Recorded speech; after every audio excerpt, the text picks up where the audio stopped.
ainda, né? Mas, bom, vamos lá. Então, novamente, eu vou trazer algumas reflexões sobre os efeitos da pandemia na observação de aves.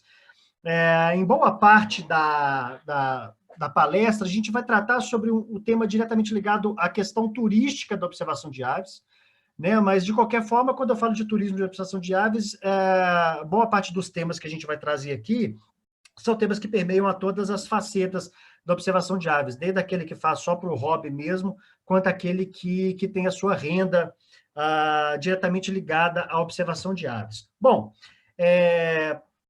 deixa eu passar aqui. Para quem ainda não me conhece, meu nome é Eduardo Franco, né? A maioria das pessoas me conhece como Edu, fiquem à vontade para me tratar assim, sem problema.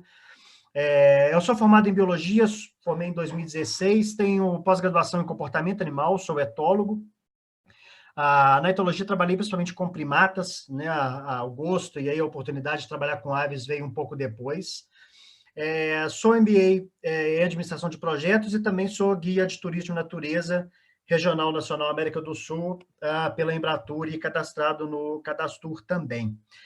Hoje eu sou proprietário na verdade é uma agência muito pequenininha, uma equipe da Minas Nature, onde eu organizo atividades de fotografia de natureza em todo o estado de Minas. E aí, boa parte dessas atividades, a grande maioria dessas atividades está ligada com observação de aves, então já tem aí alguns anos que eu tenho esse contato direto com o turismo de observação de aves. Bom, antes de a gente passar realmente para as características da pandemia que influenciam diretamente a observação de aves, é importante a gente entender a pandemia, né? Entendendo a pandemia fica um pouco mais fluido para a gente entrar nesses impactos, né? Nas decisões que estão sendo tomadas, nas nossas impressões em relação às decisões que estão sendo tomadas. Então, é importante a gente entender um pouco disso. Bom, os coronavírus humanos, né? Esse coronavírus não é novo, né? O grupo coronavírus não é novo. Ele foi primeiro descoberto na década de 30 e só na década de 60 ele recebeu essa terminologia, esse nome coronavírus, graças a um formato, né, quando a primeira vez ele foi visto em corte, em microscopia, ele apresentava uma forma de coroa, daí veio o sufixo corona, né, então ele está relacionado diretamente à morfologia do vírus, né, a forma do vírus. Então, não é nada novo, né? Só que, como a gente sabe, os vírus, de maneira geral, eles sofrem mutações, sofrem alterações numa alta velocidade, então, sempre tem alguma coisa nova aparecendo, e de vez em quando acontece de realmente trazer um impacto muito grande para a civilização, para os humanos, e é o caso que a gente está vivendo agora. Certamente esse é um caso sem precedentes na história moderna do ser humano. Bom, o novo agente, o SARS-CoV-2, que é o termo correto para esse novo agente, ele foi descoberto em dezembro do ano passado, em dezembro de 2009, né? A notícia saiu praticamente junto com a contagem regressiva do Réveillon.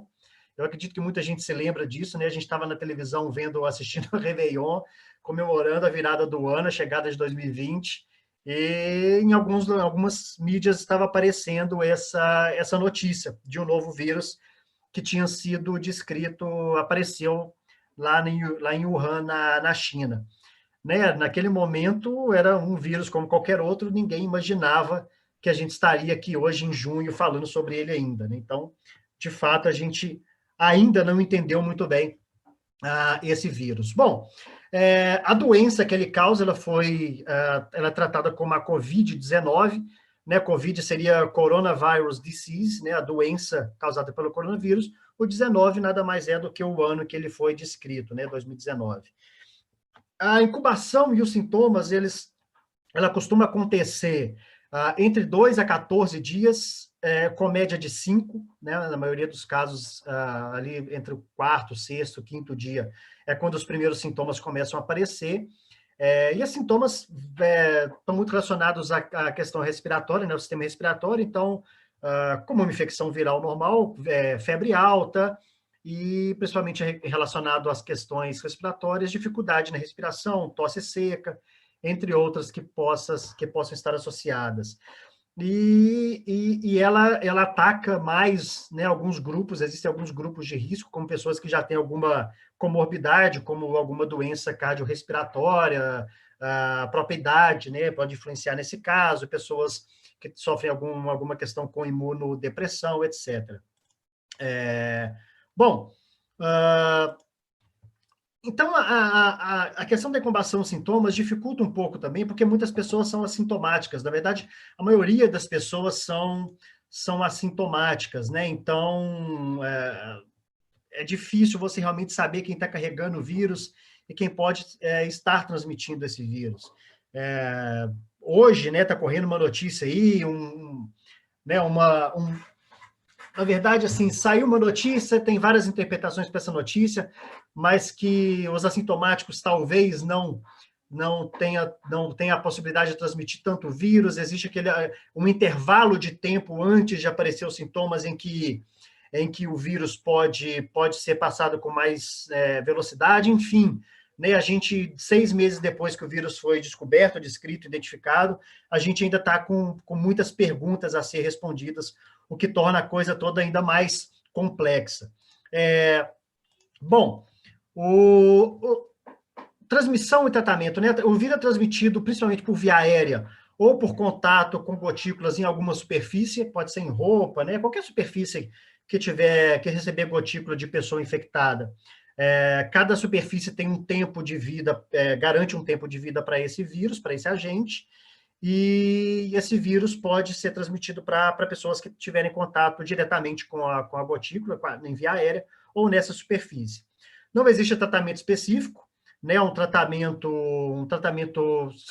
São aplicados tratamentos antivirais genéricos, e alguns medicamentos específicos têm sido testados, vai e volta, tem se falado muito sobre a questão da cloroquina, sobre o Remdesivir, se não me engano, enfim, né, sobre o tratamento a gente ainda tem muitas perguntas a serem respondidas. E os testes de monitoramento, como a gente tem acompanhado também, eles estão longe de estarem acontecendo de maneira ideal, principalmente aqui no Brasil. A gente tem uma subnotificação, uma quantidade de testes considerado bastante baixo na população de maneira geral, e tudo isso dificulta o monitoramento, né? A gente não sabe realmente quantos são as pessoas que estão com a doença ativa, o quanto elas podem estar colaborando para a transmissão da doença. Então, de fato, é um problema bem grande, né? É um vírus que tem um agente muito difícil de ser monitorado, muito difícil de ser testado, muito difícil de ser tratado. Mas partindo disso tudo, acho que isso é que a maioria das pessoas concorda, mesmo assim ainda tem pessoas que não acreditam nisso, o isolamento das pessoas doentes e a quarentena da população de maneira geral é o que se acredita ser o protocolo mais efetivo para o controle da doença. Aí não é difícil de entender isso para qualquer doença viral de transmissão rápida, quanto mais você isola os doentes, mais rápido você pode conseguir controlar a disseminação do vírus. Então, né, por mais que você não acredite nisso, todas as doenças que são transmitidas em via aérea, principalmente, a gente tem que tentar fazer esse isolamento para tentar conter a doença, né? Agora, qual o modelo de isolamento, quais os protocolos de quarentena, isso tudo, aí entra uma série de possibilidades, uma série de possibilidades e de debates que têm que ser melhor entendidas, mas a gente não vai ter resposta rápida, a gente está vendo isso ao longo do tempo. Fato é que de fato, uma situação muito complexa, né? E isso tem resultado em toda essa crise social, econômica, cultural que a gente tem acompanhado aí nas redes, na televisão, em todas as mídias televisivas e de jornal. Bom, de jornal impresso. E os efeitos aí, já puxando um pouco para os efeitos no turismo de observação de aves, durante um tempo a gente ficou com as operações completamente paradas, uma ou outra agência, um ou outro guia já está começando ou a tentar atuar ou já programar alguns produtos a serem vendidos para o final do ano ou para o ano que vem, né? Então, em uma semana, praticamente, muita coisa já aconteceu em relação a isso, mas a maioria absoluta das pessoas ainda está com suas operações paradas, seja porque realmente não consegue operar, ou porque mesmo que possa operar, a pessoa decidiu por por aguardar um pouco desse controle maior da doença e não arriscar tanto a sua saúde, dos seus familiares, quanto dos próprios clientes. E quando a doença surgiu e quando começou a questão do isolamento e da quarentena, a maior parte das pessoas que trabalham com turismo de observação de aves tiveram uma repentina redução nas suas receitas, né? Hoje a gente tem boa parte, um número elevado de pessoas que trabalham com turismo, que dependem exclusivamente do turismo de observação de aves, do turismo de natureza, então realmente estão com suas receitas totalmente interrompidas, o que é um problema social e econômico gigante, né? Não é fácil, a gente já está aí completando, né, quase completando um semestre praticamente, sem poder trabalhar direito, e não só por causa da Covid, mas em janeiro, em boa parte do Brasil, a gente sofreu muito com a questão climática, com chuva, e a gente teve também algumas viagens sofrendo cancelamentos ou reagendamentos, ou mesmo dificuldades de operação por conta da questão climática que afetou o Sudeste de maneira geral, mas outras partes do Brasil também tiveram suas atividades interrompidas por essa questão. E alguns efeitos têm sido notados diretamente ligado, por exemplo, à atividade que a pessoa tem feito na quarentena, né?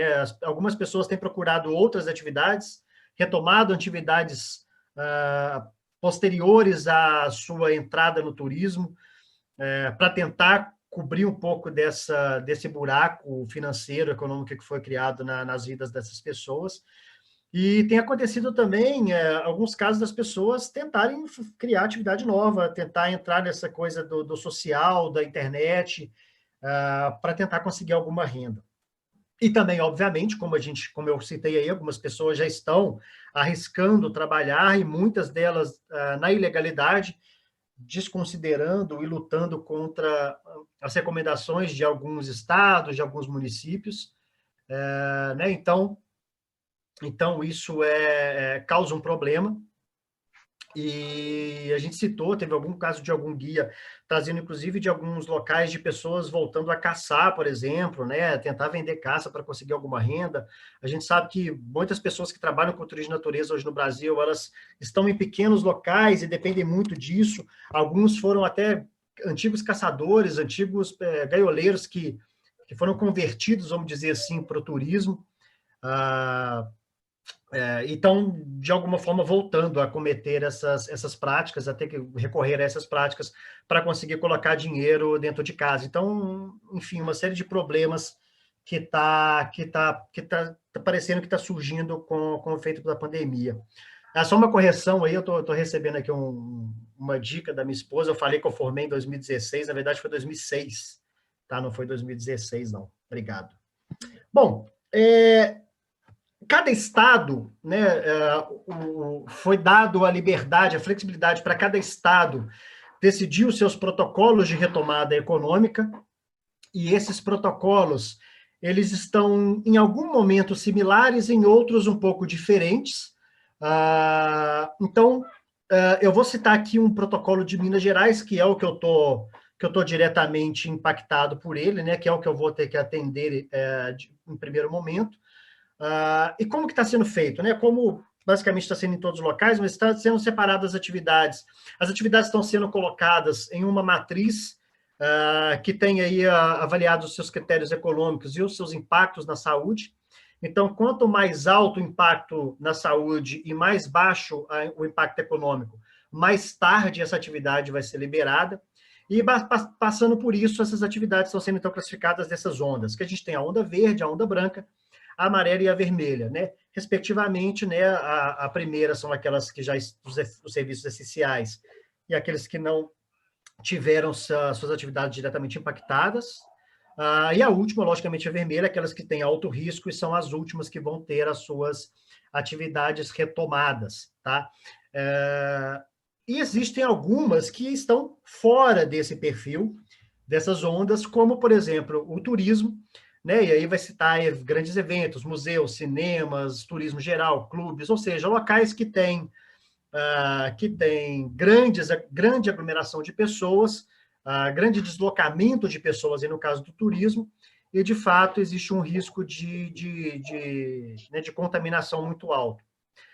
Mas o que a gente tem visto aí nesses dias é que isso não está sendo levado muito a sério. né? O turismo continua parado em boa parte, em alguns locais está sendo retomado, mas shopping center, por exemplo, em vários locais estão já funcionando. Galerias comerciais, comércio de rua, várias estão sendo retomadas, atividades esportivas estão sendo retomadas, enfim, os protocolos estão colocados, mas nem sempre, para não dizer na maioria dos casos, eles não estão sendo levados em consideração, ou se levados em consideração, talvez os próprios protocolos estejam um pouco mais confiantes na resolução da doença do que a população de maneira geral.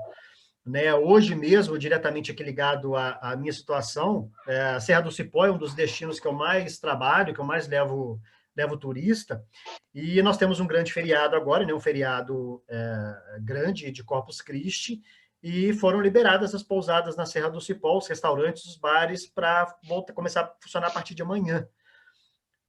Então, assim, complicada a situação. Eu, particularmente, sou totalmente contra, nunca escondi isso, eu acho que não é o momento da gente correr esse tipo de risco, mas alguns municípios, alguns estados estão optando por esse risco, e a gente vai ter que tentar entender e esperar um pouco como isso vai ocorrer. Mas a minha recomendação sempre é que a gente fique dentro de casa o máximo possível, tente ser seguro aí com a nossa saúde, com a saúde dos nossos clientes, e principalmente com a saúde dos nossos familiares. E aí, para efeito de comparação, esses dados foram coletados ontem no site aí do Worldometer, né, um dos sites que estão mais atualizados em relação aos dados.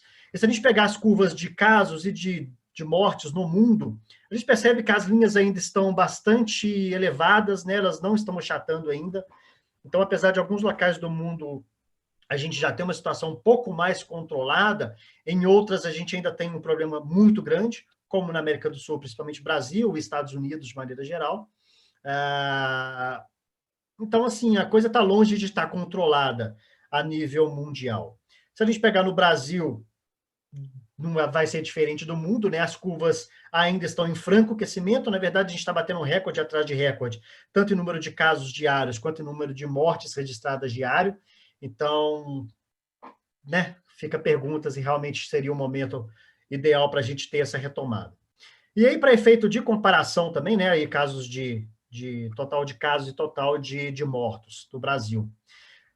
Vamos pegar a curva da Espanha, só para a gente comparar com alguns estados, com alguns países europeus, que a gente já está em franca retomada. Né, peguei aí 3 ou 4, se não me engano, acho que foram 3. A Espanha, por exemplo, a gente tem a curva de novos casos, né, lá começou no início de março, e a retomada foi aqui, ó, no início de abril, então aí um mês depois da pandemia estourar.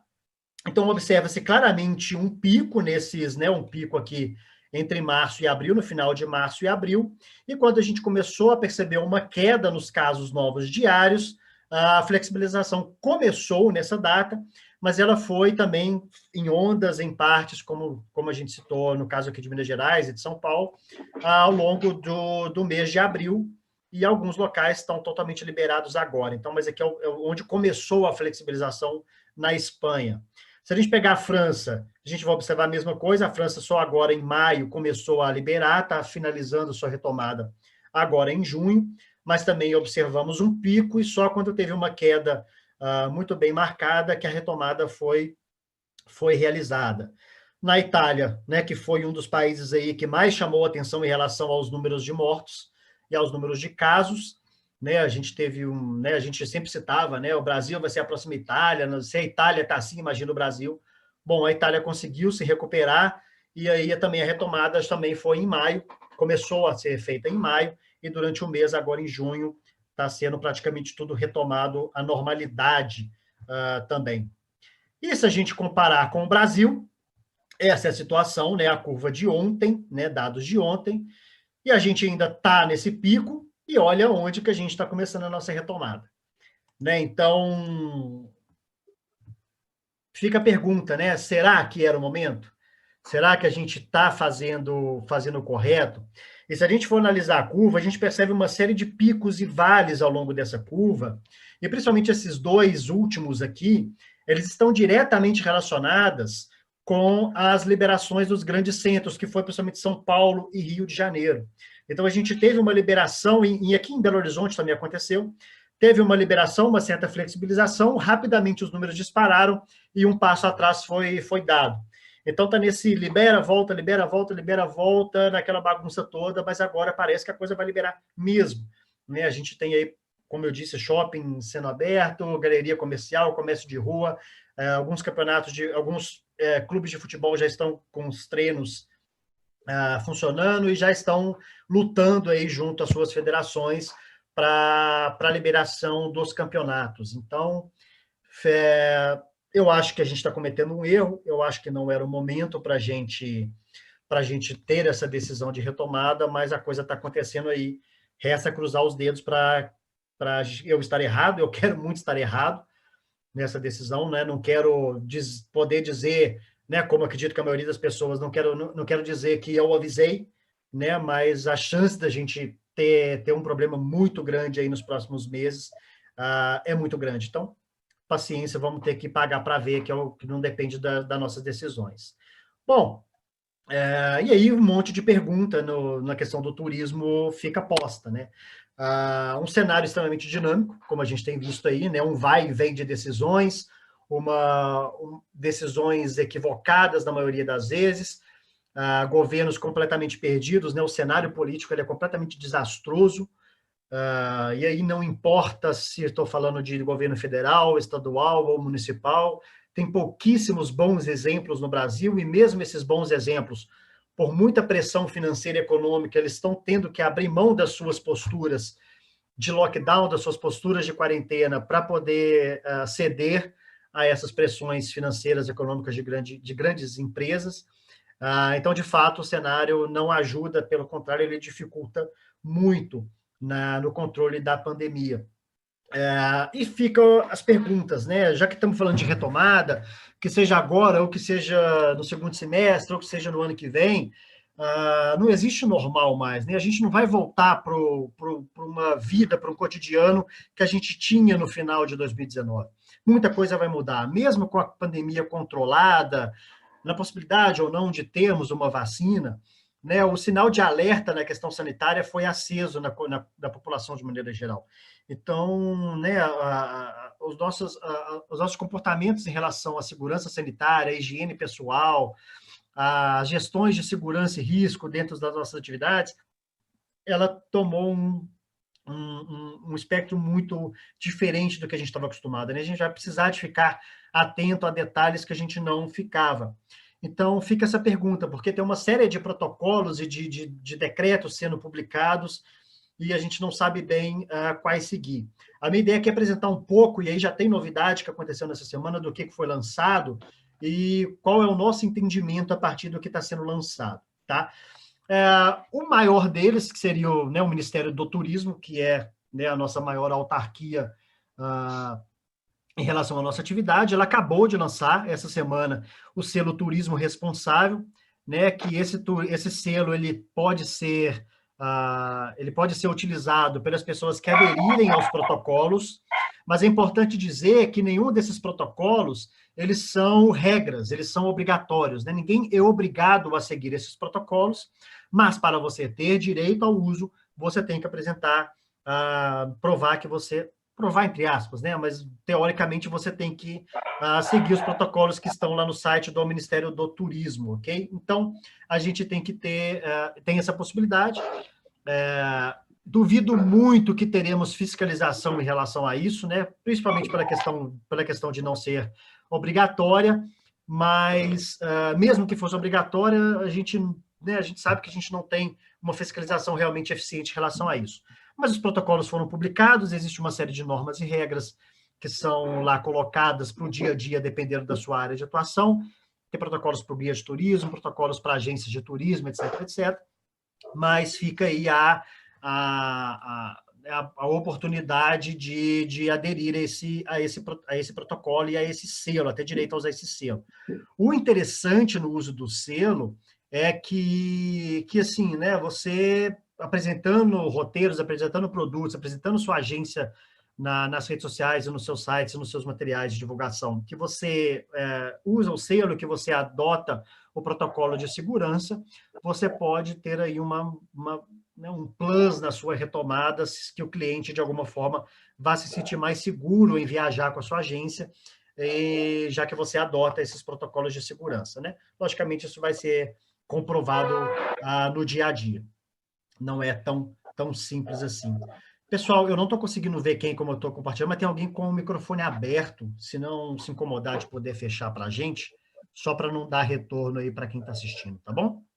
Obrigado. Era eu. Obrigado. Está com o microfone aberto e não sei como é que eu abri a porcaria do microfone. Eu acho que é o Marne, é você. Já consegui aqui, Marne. Já resolvi para você aqui, ó. Pronto. Bom, então, esse é o protocolo do Ministério do Turismo, ele está lá disponível, só acessar a página do portal do Ministério do Turismo, e para quem ainda não conhece, vale a pena acessar para acompanhar o que está acontecendo, que foi colocado lá, tá? E também, diretamente ligado à nossa atividade, a ABETA, que é a Associação Brasileira de Empresas que atuam com turismo de aventura e turismo de natureza, ecoturismo de maneira geral, ela também lançou um manual de boas práticas, inicialmente um manual geral que trata de todas as atividades, e agora, durante essa semana, uma série de grupos de trabalho foram formados para criar manuais de boas práticas para cada atividade. E aí a gente vai ter também tem um grupo de trabalho voltado para a atividade de observação de vida silvestre, então, em breve, a gente deve ter também, saindo da beta, um manual direcionado ao que a gente faz no nosso dia a dia. É muito bom, porque a Beta é uma associação com longa história, se não me engano, de mais de 15 anos, e a Beta sempre faz um trabalho de excelência, e, assim, com certeza vai ser um manual que vale a leitura para todo mundo que trabalha com turismo de natureza. Então, recomendo também vocês acompanharem esses manuais. O Moroni está aí acompanhando a gente. Moroni, se você puder passar o link para a turma aí de quem, né, desses dois portais, para quem tiver curiosidade, me dá aquela força aí. Bom, né, coloquei um monte de problema, um monte de pergunta, né, parece que a gente está completamente perdido, não é bem assim, né, quando a gente tem esse monte de perguntas, a gente também já tem conseguido algumas respostas, e tem algumas ideias do que a gente pode fazer, do que a gente já tem feito durante a pandemia, e de como a gente pode se preparar para um futuro, espero que próximo, quando a pandemia estiver controlada e que a gente puder retomar as nossas atividades de maneira mais efetiva. Uma coisa que é fato, a gente vai ter uma recuperação em fases, né? Lógico, isso não vai ser né, igual, alinhado em todo o Brasil, em toda a região, mas acredita-se que primeiro vai ser muito fortalecido o turismo local, dentro da sua própria região, do seu próprio estado, mas geralmente né, poucos quilômetros do seu município de domicílio. Algum tempo depois, né, as pessoas já vão começar a transitar entre os estados, então o turismo já a nível nacional.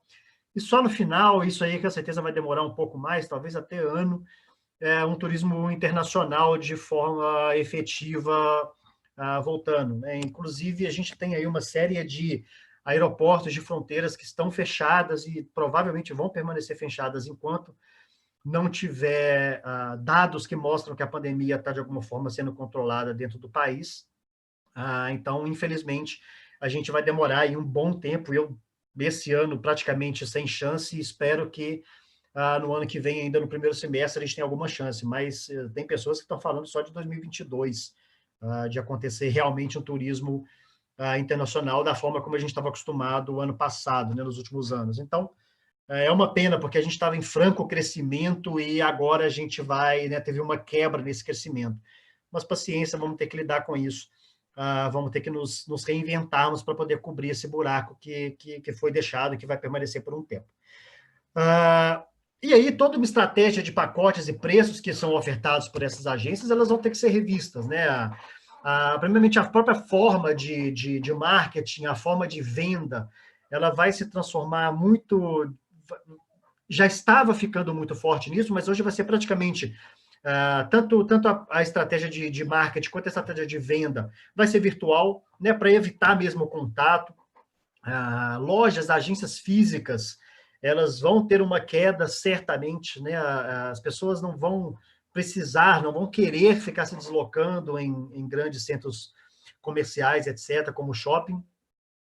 Teoricamente, né, a gente pegou hoje e ontem, cenas lamentáveis em Campinas, de ruas infestadas de gente fazendo fila para entrar nas lojas, mas, em teoria, as pessoas, de maneira geral, vão ter algum cuidado com a sua saúde. Então, realmente, provavelmente, a gente espera que né, os números de vendas indiretas realizados em ambiente virtual vão ser mais fortes daqui para frente. E os preços, né? A precificação dos produtos, ela vai ter que ser revista também, porque toda a população está com né, com seus poderes aquisitivos impactados de alguma forma.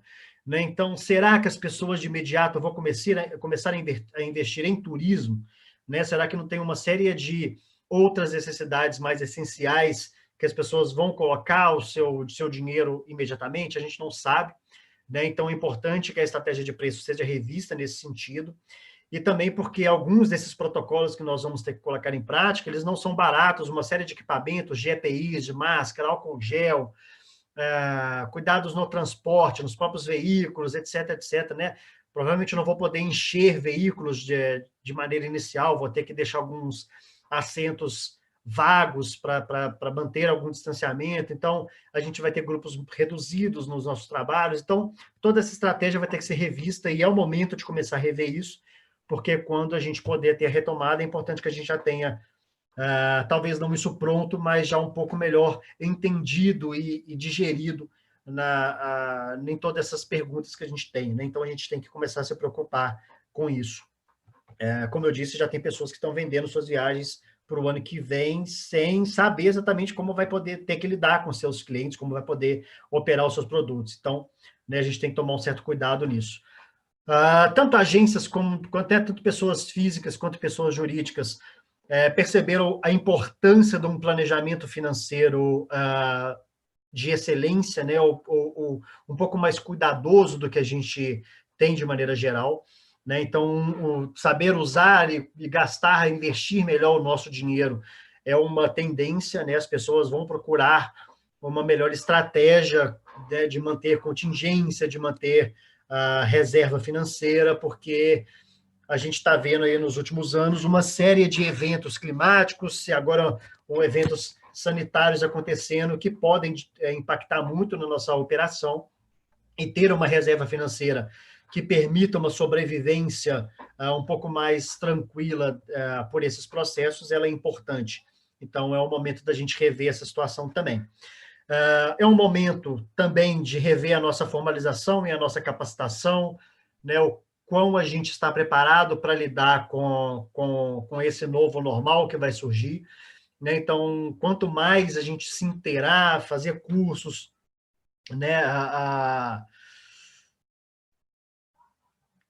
aproveitar o tempo para fazer cursos que a gente estava empurrando, né? A gente vê aí muitas pessoas às vezes falando, pô, eu nunca consegui fazer porque eu não tinha tempo, né? Eu não podia parar a minha operação para poder fazer um curso, então tempo agora é que a gente mais tem disponível, então pode ser um momento também de recuperar algumas coisas que a gente tinha colocado nas gavetas. Então, é o momento da gente aproveitar isso um pouco.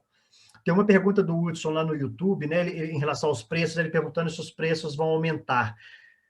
Pois é, Hudson, é uma pergunta que eu não sei te responder, porque ao mesmo tempo que a gente vai ter que tentar vender mais rápido os nossos produtos, e teoricamente a gente teria que colocar preços mais acessíveis, a gente tem toda essa necessidade nova também de protocolos, de EPIs. Então a gente vai ter que tentar chegar no equilíbrio. Né? Vão ser produtos mais caros ou mais baratos, realmente não sei.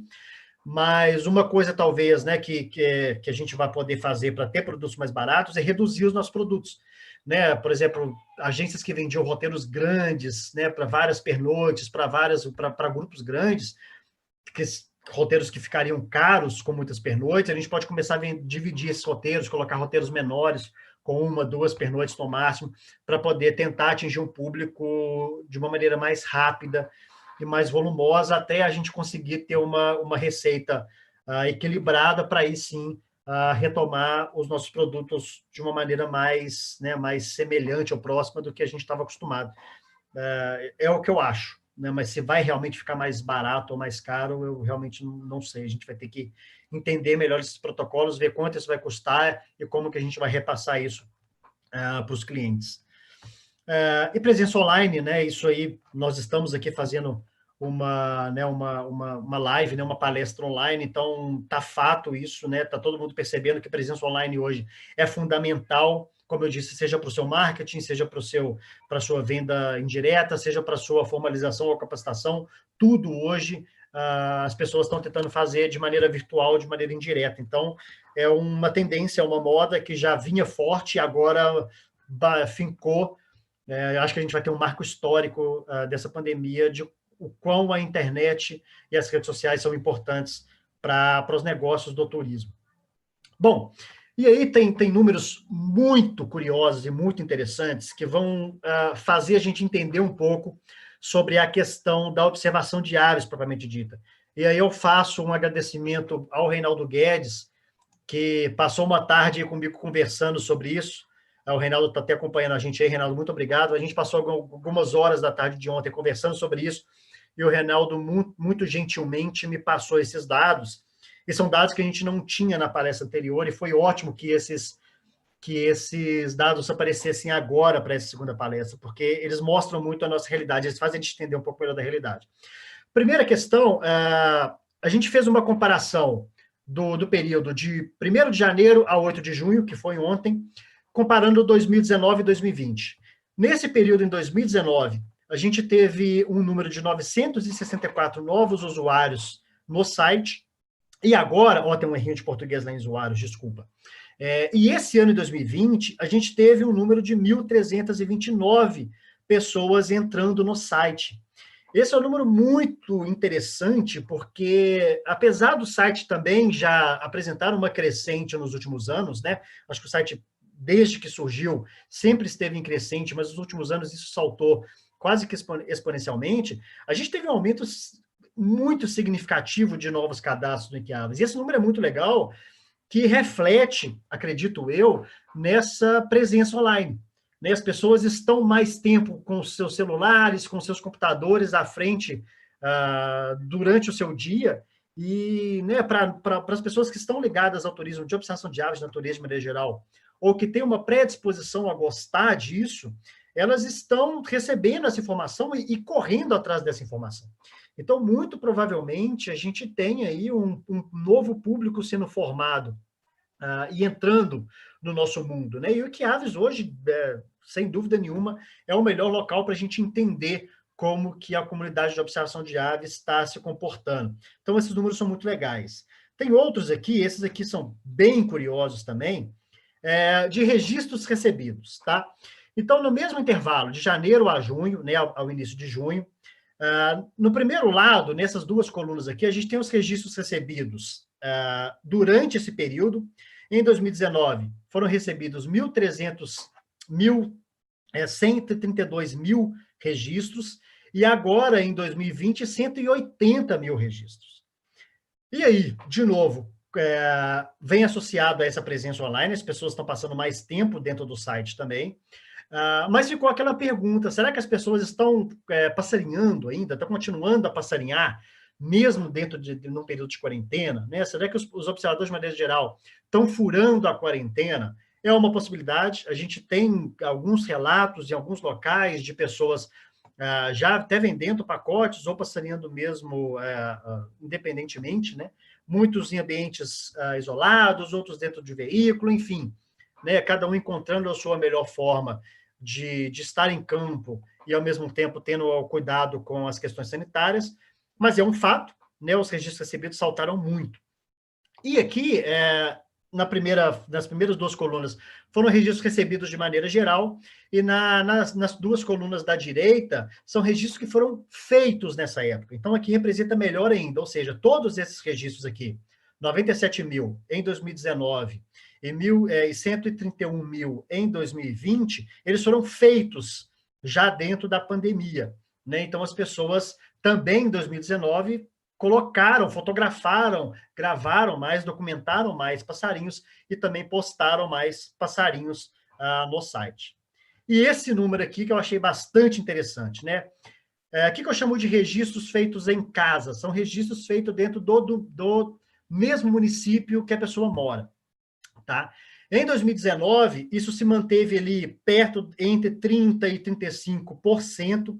Então, a maior parte dos usuários do site, né, de maneira geral, os usuários do site, postam e fotografam 35% dos seus registros dentro do seu município. Isso, em 2020, começou parecido lá em janeiro, em fevereiro, mas de março para frente, olha como isso dobrou para 61%. Então, agora em maio e junho, 60% em média dos registros feitos pelos observadores de aves cadastrados no site foram feitos dentro do seu próprio domicílio. Ou seja, as pessoas estão passarinhando mais, de alguma forma, mais pessoas estão se envolvendo com o site, mas a maior parte delas está se dedicando mais ao seu município. Pode ser dentro da sua casa, na sua janela, a gente tem uma série de eventos que tem fomentado isso, vou citar isso um pouco para trás, né? Mas, como eu disse, a gente tem observado isso acontecer, então o site, né, esses dados foram muito legais para a gente entender o que está acontecendo, mas esse último gráfico, principalmente, nesse salto que a gente teve aqui, dobramos a quantidade de registros feitos dentro do mesmo município, para mim foi muito significativo. Só tem uma pergunta do Hudson aqui de novo, né, sobre as datas antigas, foi aquilo que eu disse, Hudson. Então, né, a gente tem aqui os registros recebidos, e dessa segunda parte aqui, os registros feitos, essas aqui foram feitas já esse ano, né? Então, a gente tem duas colunas aí diferenciando uma coisa da outra.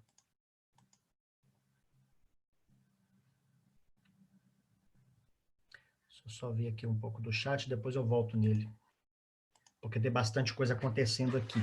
Eu não vou conseguir acompanhar tudo. Bom, o que a gente pode fazer com esses dados? O que a gente tem feito? O que a gente acredita que a gente pode fazer para se preparar para o futuro, né? Primeira coisa é que é um dado positivo, e muita gente concorda com isso, para não falar todo mundo, o turismo outdoor, o turismo de natureza e de aventura, ele vai ser aquele que vai ser procurado primeiro em relação ao turismo. Por quê? Porque é um turismo que você tem a possibilidade de ter menos contato, você vai ter menos aglomeração, você consegue manter um distanciamento legal e você está em ambiente aberto, né? Diferente, por exemplo, de um museu, de um teatro, de um pavilhão de feira, de uma sala de palestra de eventos, uma sala de reunião para turismo de negócio, por exemplo. Então, todo mundo acredita e tem depositado suas esperanças que o turismo de natureza ele vai ser o primeiro a voltar com mais força entre todos os outros. E o turismo de natureza, né, tirando esse efeito da pandemia, ele representa 8% do PIB do Brasil. Então, de fato, é um turismo que tem uma relevância muito grande na nossa produção de riquezas e na geração de empregos e renda também.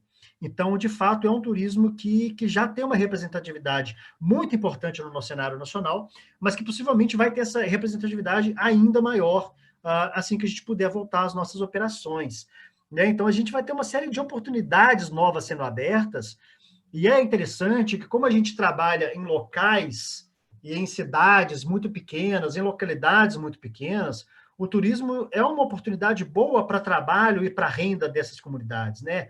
A gente tem um monte de exemplos de comunidades minúsculas no Brasil inteiro de que vivem exclusivamente hoje do turismo.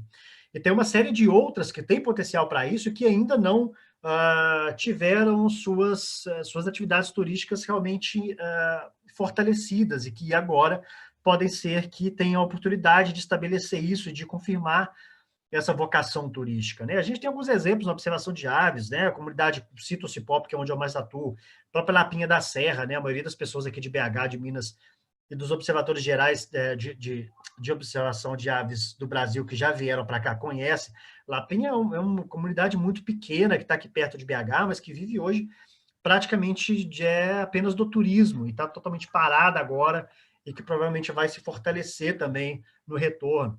Botumirim, lá na Rolinha, no norte de Minas, né? Assim, quase ninguém nunca tinha escutado falar em Botumirim, né? Era uma cidade muito escondida, e de repente isso surgiu no mapa, bombou, recebe gente do mundo inteiro hoje por causa da Rolinha do Planalto. Então, também é uma cidade hoje que está muito relacionada ao turismo. Enfim, a gente tem uma série de oportunidades que vão surgir a partir dessa retomada.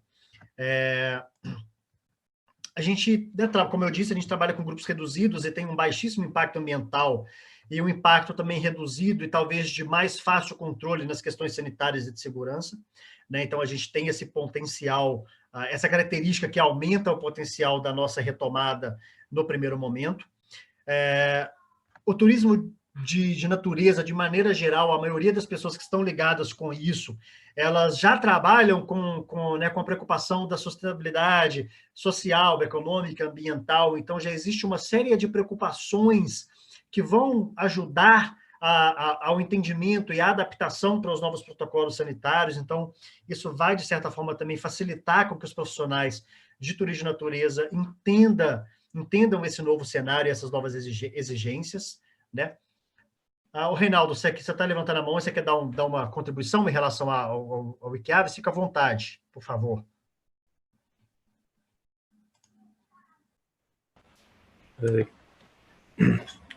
Eu levantei a mão e esqueci de ligar o vídeo aqui. Joia, vai lá, Reinaldo. Tudo bom, cara? Então, eu acho, primeiramente, né, boa noite a todo mundo. Parabéns pela palestra, foi muito legal. Achei legal também a forma como você apresentou os números lá do Wikiavis. E eu acho o seguinte, cara, eu acho que a gente está num momento, para todo mundo, para todos os setores da economia, está muito ruim, exceto para quem está se beneficiando, né, do isolamento, etc. Mas eu acho que existe uma perspectiva muito boa, na minha opinião, porque as pessoas estão se voltando para o que está perto da sua casa, para a natureza, e para as aves. Eu vejo isso por aqueles números que você mostrou do Wikiavis, e eu vejo uma atividade muito maior.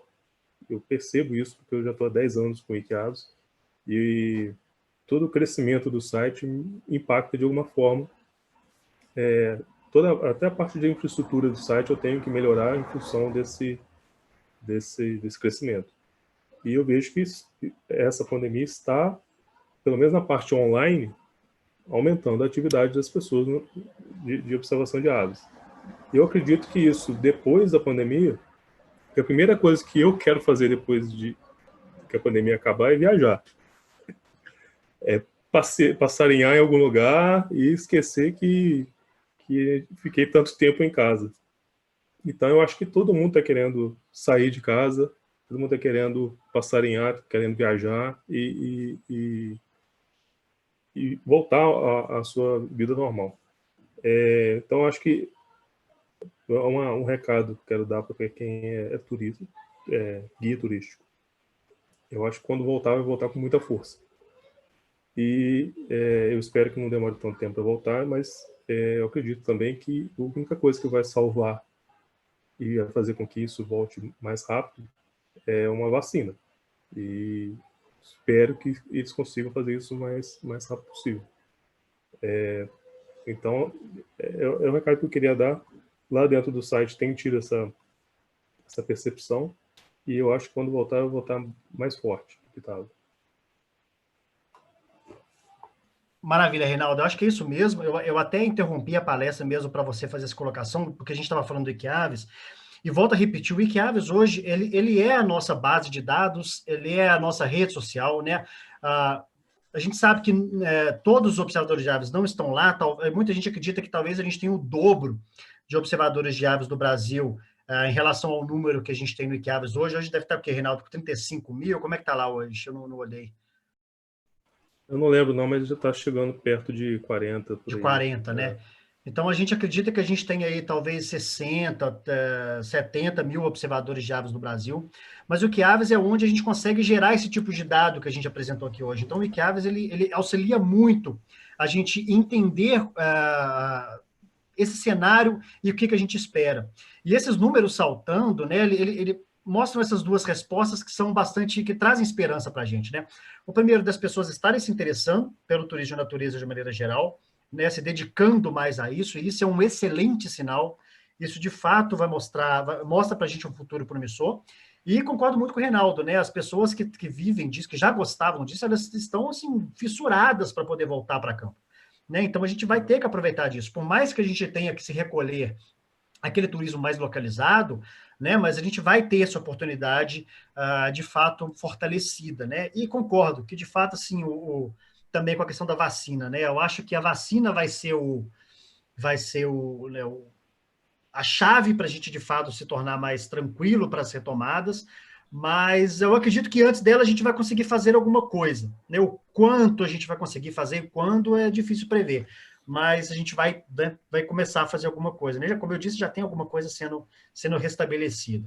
Só espero que não traga tantos problemas quanto a gente tem esperado que vai trazer.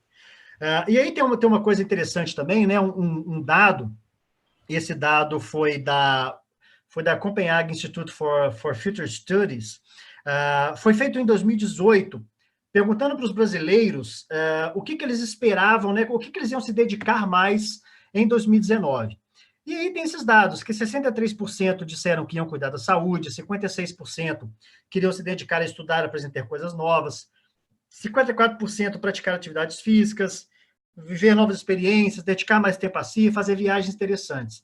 Esses dados eu consegui num Abeta Summit, num dos congressos da Abeta, né? Teve uma palestra lá do Peter que trouxe esses dados para a gente, e isso está em alguns dos artigos da Abeta relacionados à pandemia também, e a Abeta lá coloca uma questão que esses números representam muito bem, respondem muito bem. As pessoas querem fazer turismo de natureza, elas querem contato com a natureza, mas algumas não sabem disso ainda. Né? Quando as pessoas respondem isso aí, a resposta para tudo isso aí é a natureza. Né? É o contato com as trilhas, com o ambiente natural, esse resgate imersivo com o ambiente natural vai responder a todas essas demandas, a todas essas vontades das pessoas, de maneira geral, dentro do Brasil. Então, a gente precisa mostrar para as pessoas que o turismo de observação de aves, que o turismo de natureza, ela é a porta de entrada para que todas essas demandas sejam atendidas, sejam respondidas. Então, esses dados são muito interessantes e importantes para a gente poder ser mais esperançoso também de que o turismo de natureza ela tem uma representatividade muito grande na nossa população. E aí, dados dos meus clientes dos últimos anos, em relação à idade dos meus clientes, né? Esses dados são muito legais, porque a gente observa aí que praticamente 90% dos meus clientes, e isso praticamente representa os observadores de aves de maneira geral, eles estão acima de 50 anos. Então, a maioria absoluta das pessoas que hoje, no Brasil, talvez até no mundo, mas vamos colocar o cenário brasileiro, que compram turismo de observação de natureza, que compram turismo de observação de aves, eles estão no grupo de risco da pandemia, da Covid, né, que é aí 60, 70 anos. Então, a maioria absoluta dos observadores de aves que viajam para fazer observação de aves do Brasil inteiro, eles estão presos, mais do que todo o resto da população. Imagina a ânsia, a vontade, a ansiedade dessas pessoas de poderem voltar a retomar suas viagens, de poder fotografar e avistar os seus passarinhos. Então, a gente realmente tem aí um potencial de que quando a gente puder voltar a operar nossos roteiros, a gente tem um boom das pessoas querendo comprar, querendo procurar os seus roteiros. Ontem mesmo eu tive uma cliente, uma grande amiga, que é cliente também, que já fez algumas viagens comigo lá do Rio, me procurando já para querer fazer uma viagem para o ano que vem, etc. Falou, olha, mesmo que a gente não tenha data, coloca o preço, a gente já marca, e quando puder marcar a data, a gente marca. Então, as pessoas já estão tentando se programar de fato para fazer a viagem. Então, são vários sinais, desde o que aves e alguns dos meus clientes, e na pesquisa apresentada pela Beta também, pelo Peter, que trazem aí essa esperança de que, mesmo que tarda um pouco, a retomada ela vai ser muito produtiva para a gente, muito legal. E aí, o que está sendo feito nesse meio tempo, e o que está sendo feito, o que pode ser feito, pode ajudar que a gente entenda e retome de maneira realmente mais forte, né, do que a gente já estava. Presença online, vou repetir isso várias vezes, né? Quanto mais presença online mais as pessoas vão perceber o seu produto, vão conhecer o seu produto. Então, todas essas lives que estão aparecendo aí para todo lado, né? A gente já está até tendo problema de conseguir encaixar todas as lives no calendário, né? Hoje mesmo, junto com a minha, tem mais umas 3 ou 4 que eu mesmo queria assistir e não posso. Então, a gente está dividindo muito o público também, infelizmente, nessas lives, mas ao mesmo tempo é bom, as pessoas estão produzindo conteúdo, estão divulgando conteúdo, o que é muito importante para essa retomada, né? Webinars, que nada mais são do que seminários e congressos online, né? A gente teve aí o grande exemplo que foi citado pelo Edson aí antes da palestra, do Avistar Conecta, que foi assim um marco para a observação de aves no Brasil. O Avistar ele trouxe inúmeros produtos interessantes que são frutos do Avistar, e os resultados que o feedback que a gente teve de quem participou, seja ativamente ou só assistindo, são fantásticos. Assim, as pessoas se emocionaram com o evento, as pessoas se envolveram. Muita gente nova participou do Avistar, muita gente de fora do Brasil participou do Avistar, seja como palestrante, seja como espectador. Foi um evento que teve picos de 500, 600 pessoas assistindo, e hoje os vídeos estão com quase 10 mil, 15 mil visualizações, ou seja, o evento foi um mega sucesso. Né? E então fica o exemplo também para que os estados, as pequenas comunidades, os clubes de observação de aves possam também produzir os seus eventos e tentar alimentar essa vontade de observação de aves para suas comunidades, como também aumentar a sua comunidade, né? Cativar novos praticantes. Dentro do Avistar, a gente fez um grupo de trabalho voltado para o turismo, né? Eu tive o prazer assim, de dividir a mesa com o Edson Moroni, que está aí me ajudando também na palestra, sempre está junto comigo, a Roseli, lá do Rio Grande do Sul, a Suzy de São Paulo, a Tieta também de São Paulo, que são figuras importantíssimas hoje no turismo de natureza do Brasil, e tenho aprendido muito com essas figuras, e a gente tem quase que diariamente conversado muito sobre tudo isso que eu tenho trazido nas minhas palestras, e tentando responder um pouco dessas questões que a gente tem recebido o tempo todo, né? Então, existe muita dúvida, mas existe muita otimismo também entre as pessoas, né? Essa semana a gente ficou um pouco preocupado com essas retomadas em boa parte das capitais, né? Foi uma semana um pouco mais complicada, mas a gente segue otimista, né? Eu acho que a gente tem muita coisa boa pela frente ainda. Uma coisa que foi fantástica e continua fantástica, e tendo produtos aí no Brasil inteiro, no mundo inteiro, né? Os comedouros ao vivo. Tem um monte de gente colocando aí nas suas redes sociais, um monte de comedouro ao vivo, então, né, a gente está passarinhando em frente à nossa tela de computador e do celular, então é uma coisa fantástica. Muitas pessoas que não tinham seus comedouros, hoje estão com seus comedouros, seja em apartamento, na janela, seja nos seus sítios, nos seus quintais, nas suas casas, enfim. Todo mundo encontrando formas de se conectar de novo com as aves, seja quem está produzindo os comedouros ou quem está assistindo pela internet. Né, aí o exemplo do comedouro lá do Caio e da Tati, no Caparaó, depois o do Ciro e da Cris lá em Lençóis, na Chapada Diamantina, né? Eu, por exemplo, nunca vi esse bicho ao vivo, estou vendo ele quase todo dia lá no comedouro da Cris, lá na Chapada Diamantina. Tá um comedouro bem legal, bem massa de acompanhar. Ela posta pelo Instagram. Cursos online, eu tenho também tentado trazer alguns cursos que, além de ajudar um pouco da comunidade com um pouquinho que eu sei, tem me ajudado também a cobrir um pouco do buraco da renda, né? Amanhã não, hoje é terça, na quinta-feira eu já tenho mais uma turma desse curso que eu tenho ministrado, tenho feito 2 turmas por semana, e tem enchido as turmas, está dando uma graninha legal, né? Então me ajudou um pouco a colocar um pouco de grana onde eu não tenho conseguido vender os roteiros, e ao mesmo tempo a gente acaba ajudando um pouco também, né? Muita gente sempre coloca das dificuldades que tem em relação a ter tempo para se dedicar a esses conhecimentos, então a gente tem tentado ajudar nesse sentido também. Tem gente dando mini curso de fotografia propriamente dito, de fotografia de ave em voo. O Jorge e a Carol lá de Resende tem dado alguns cursos bem legais nesse sentido. A Cacau Oliveira dá cursos também de dicas de edição. Tem os irmãos Melo que dão cursos também. Enfim, né, você tem alguns aí que me veio à cabeça, mas tem várias pessoas fazendo seus cursos também, tentando ajudar as suas sendas e ajudando aos observadores de aves de maneira geral. E-books, né? Eu trouxe aí o exemplo do Moroni também, que criou um e-book com vários insights, várias reflexões sobre isso que eu tenho apresentado aqui na palestra. Então, é um material com conteúdo bem rico, bem legal, para a gente poder também partilhar os nossos conhecimentos com a comunidade, e ao mesmo tempo também ele acaba gerando uma renda, então a gente se ajuda de alguma forma. E aí, né, são conteúdos que a gente já estava começando a se preocupar, a inserir isso no nosso dia a dia e nos nossos produtos, mas isso vai ficar muito, muito necessário para frente, para essa retomada. Né? A inovação nos nossos roteiros, o foco no cliente e o foco na experiência do cliente. Né? O foco no quão imersivo vai ser o nosso produto, o nosso contato com a natureza. Então, tudo isso vai ter que ser explorado de uma maneira mais eficiente daqui para frente. Né? Colocar o cliente nesse contato mais próximo com a natureza, ela vai ser cada vez mais necessária, seja para o próprio produto turístico em si, como para uma demanda das pessoas mesmo, né? Que a gente está sentindo que elas estão aí ávidas por natureza. Né? Então, isso vai partir desde o planejamento do roteiro até o pós-venda, né? O como você vai poder gerar experiência de facilidade e de um produto realmente rico para esse novo cliente que vai surgir. Né? Nós vamos trabalhar, como eu disse, com grupos reduzidos, muitas pessoas vão procurar atendimento exclusivo, só cliente com guia, 2 pessoas com guia, no máximo, né? Vai ter mais conforto no transporte, mais segurança no transporte, nas trilhas, etc.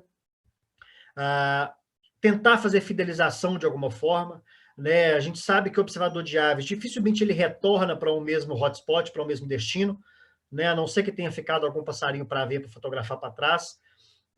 Mas a gente, para as agências e para os guias que trabalham com mais de um destino, tentar fazer um programa de fidelização, que se a pessoa visita um destino seu, ele vai ter um desconto para visitar um segundo destino, mais desconto para o terceiro destino. Então, você acaba criando uma necessidade, uma facilidade para esse cliente comprar mais dos seus produtos. Então, eu vejo isso com bons olhos. Produtos específicos para alguns grupos, produtos específicos para crianças, produtos específicos para terceira idade, produtos específicos para pessoas que querem fotografar em comedouros, né? São alguns produtos que já existem, mas que provavelmente podem ganhar mais força também. Produtos específicos em ambientes urbanos, porque nós vamos trabalhar um turismo mais local. Enfim, são várias possibilidades que podem ser exploradas quando a gente retomar.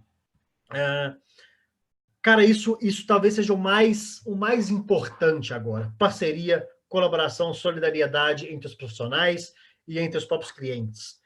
Né? Olhar um pouco para o coletivo, essa preocupação com o coletivo, né? A preocupação de que não importa se você... eu estou seguro onde eu estou indo, mas pense nas pessoas onde você está indo.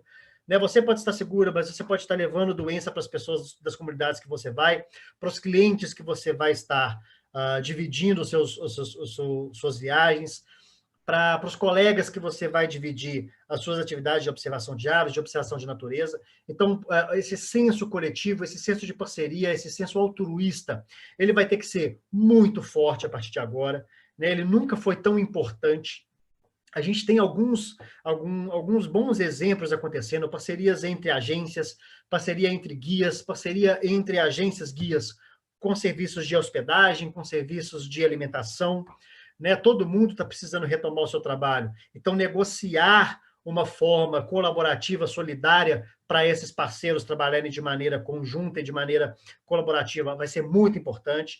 Né? A gente tem trabalhado numa união de guias de turismo de natureza hoje também, a gente tem fortalecido algumas iniciativas, né? Então, a gente espera ter no futuro, bem próximo, alguns produtos saindo dessas parcerias também. Enfim, tem muita coisa acontecendo e tem muita coisa que precisa ser fortalecida. Associativismo, né, em todos os seus possíveis modelos, eles são muito bem-vindos também. Clubes de observadores de aves, como a própria Ecoaves, nessas novas palestras virtuais que ela está promovendo, né? Manter os seus clubes ativos de alguma forma, mesmo que virtualmente. Locais que ainda não têm clubes de observadores de aves, de repente é um ótimo momento para que esses clubes sejam formados, né? Que pessoas colaborem e se formem grupos para conversar, para ver e para planejar próximas viagens para observação de aves. Então, é um momento propenso para a gente trabalhar essas associações, esses clubes. Como eu disse, agências e guias trabalharem em pacotes, em roteiros colaborativos. Né, um cliente pode vir aqui comprar um produto meu e eu posso também, e um cliente, esse cliente pode comprar com desconto um produto de um cliente, uma outra agência ou outro guia parceiro meu, a gente pode criar uma rede de benefícios, né, um cartão de benefícios, vamos dizer assim, entre várias agências, vários guias, também são vários modelos que podem ser adotados. Os números do Wikiaves que eu trouxe agora, eles já provam que isso já está acontecendo, mas nada custa reforçar. Prestar atenção para a bicharada comum, para a bicharada da sua rua, do seu bairro, da sua janela, né? Nunca as pessoas olharam tanto pela janela para ver passarinho, até porque, para muitas pessoas, isso é a única possibilidade que elas têm. Então, as pessoas estão retomando isso e estão valorizando mais isso, seja só olhando mesmo, ou colocando comedouros. Então, prestar atenção, fazer as suas listas das aves dos bairros, isso tem sido cada vez mais importante, e como eu disse, os números do Wikiaves mostram que isso está acontecendo. Buscar por novidades, a gente estava conversando ontem numa reunião de guias, existem vários e vários municípios no Brasil que às vezes não tem nenhum registro dentro do Wikiaves, ou que tem pouquíssimos registros dentro do Wikiaves, municípios próximos, às vezes, dos grandes centros urbanos. Então, no início, quando as atividades puderem ser retomadas, e a gente vai ter que ficar preso perto das nossas casas, de repente dedicar o tempo para visitar esses municípios, reconhecê-los, de repente pode aparecer muita novidade lá dentro. Eu gosto de citar muito o exemplo aí do Luiz e do Afonso, os irmãos Pompeu, como são mais conhecidos, né? A cidade de Pompeu também era uma cidade que, né, nenhum observador de aves conhecia há pouco tempo atrás, ou pouquíssimos conheciam, e esses meninos começaram a rodar o município inteiro atrás de bicho. Tem muito bicho raro, muito bicho, primeiro registro para o estado de Minas aparecendo dentro do município deles. Está recebendo gente do mundo inteiro hoje também, está com dificuldade de organizar calendário para receber as pessoas, e tudo por causa de dedicação diária atrás de novos pontos e novas espécies, alimentando cada vez mais a sua lista. Se eles já não chegaram, estão muito próximo a 350 espécies dentro do município, o que é muito legal. Considerando que é um município que não tem nenhum parque, nenhuma unidade de conservação, imagina o quão importante isso é para a própria conservação do local, né? Para que isso vire uma bandeira para que unidades de conservação possam surgir lá. Então, enfim, fica a provocação para a gente valorizar também essas localidades. Buscar por espécies incomuns, raras, de difícil aparição para fotógrafo. Desenvolver gosto pela lista de espécies, né? Fazer suas listas, lançar a mão aí dos aplicativos de listas que eu vou citar aqui para frente. A gente tem a Ciência Cidadã e Educação Ambiental, agradece muito a esses documentos. E aí, por exemplo, o eBird, que eu acho que hoje tem sido mais utilizado e muitas pessoas têm passado a utilizar o eBird. A Save Brasil está fazendo uma série de palestras, de lives também, a toda quarta, se não me engano, às 7 horas ou às 8, acho que é 7 horas, horário de Brasília, então amanhã tem uma. Já tiveram duas, então, para quem não pegou as duas primeiras, só entrar no YouTube da Save Brasil para poder pegar toda a sequência de lives, de como utilizar, de como se cadastrar, de como colocar suas listas. Então, está mostrando, está desvendando todos os segredos do eBird. Então, fica o convite aí para quem ainda não usa, passar a usar e assistir as lives lá da Save, que estão muito ricas, para você poder entender o aplicativo e passar a utilizá-lo. O Merlin, que é um aplicativo de identificação de espécies. Então, você pode, por exemplo, colocar uma foto, um desenho de uma espécie, e ele vai te ajudar a identificar essa espécie. Então, é um aplicativo extremamente inteligente, que surgiu e está sendo muito útil, principalmente para iniciantes em campo. Esses dois aplicativos funcionam offline, então isso é muito legal. Né? Você consegue ir para campo, seja lá onde for, você consegue utilizar os aplicativos, desde que você baixe os pacotes de dados desses aplicativos. O iNaturalist, que já é um aplicativo mais aberto para todos os seres vivos, todas as classes. Você pode postar lá fungo, inseto, planta, todos os vertebrados. Então, é um aplicativo divertidíssimo para você ficar conectado com a natureza. Você pode fotografar desde do celular mesmo, já postar direto no aplicativo. Se você não conhece a espécie, seja lá de qual classe for, tem uma série de moderadores e de participantes que podem te ajudar a identificar aquela espécie. É um aplicativo assim, extremamente divertido, que eu recomendo a todo mundo que gosta de natureza para instalar e para acompanhar esse aplicativo, que ele é muito, muito legal. Tá? O Wikiaves, em breve também, né? O Reinaldo já mostrou isso aí durante o Avistar, já citou mas tem trabalhado também na sua tecnologia de reconhecimento de espécies, identificação, e tem, em breve aí a gente deve contar com isso dentro do próprio Wikiaves. Existe, né, no futuro, lógico, a gente deve chegar a isso também, o próprio Reinaldo já falou da possibilidade de um aplicativo, então várias tecnologias novas vão surgindo e vão ajudando e deixando a interação com o turismo de natureza mais rica e mais atualizada. O Wikiaves, como eu disse, né, cara, é o melhor local para a gente conhecer sobre ave brasileira hoje, né, onde a maioria das pessoas estão. Então, para quem está começando, é um ótimo local para você fazer os seus estudos para começar na atividade. Então, recomendo demais. Tem uma comunidade super interativa, super rica, super colaborativa, e como está todo mundo preso dentro de casa, o movimento dentro do site, a gente mostrou isso pelos números, está muito forte, então vale a pena a todo mundo a começar a usar o Wikiaves também. Bom, galera, era isso que eu tinha para falar.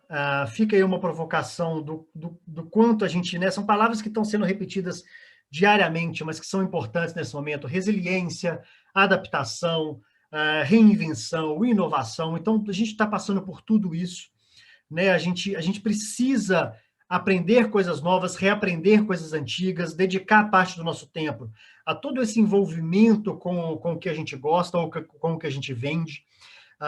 Eu tentei trazer aqui um pouco da percepção, não só minha, de uma percepção que está sendo construída, como eu disse, por várias pessoas, e um grupo de trabalho que está diariamente buscando novidade, atenta às lives interessantes que estão aparecendo, às tecnologias que estão aparecendo. A gente tem conseguido reunir toda essa informação, então fica aí o meu agradecimento ao Edson, a Tieta, a Rosélia, a Suzy, e ao Fred Crema, que entrou no grupo também agora, a Suzy, a Silvia, desculpa, que entrou no grupo, que tem ajudado muito a gente, assim como toda a equipe do próprio Avistar Conecta, que tem volta e meia também levantado alguns debates muito importantes sobre toda essa situação. Não posso deixar de agradecer também a todos os guias de observação de natureza, de vida silvestre, de maneira geral, que estão se envolvendo com todas as provocações que a gente tem feito, que têm tentado colaborar para que a gente se una e cresça e ressurja mais forte nessa retomada. Então, muito obrigado a todo mundo que pôde assistir. Hoje a gente conseguiu fazer com a gravação que fosse transmitido pelo YouTube. Pelo que eu estou vendo aqui, funcionou muito bem. A gravação vai ficar disponível ali para quem quiser rever ou para quem quiser que não pôde estar aqui assistir de novo. Então, Adriano, muito obrigado pelo convite de novo, obrigado pelo espaço aí cedido pela Ecoaves, e é isso. Eu que agradeço, Eduardo. Muito obrigado, novamente. Agradeço a presença de todos. E vamos seguir, a Ecoaves vai seguir com esses vídeos, palestras, e quem quiser acompanhar vai ser avisado aí em tempo. Nós teremos a próxima dia 25 de junho, provavelmente,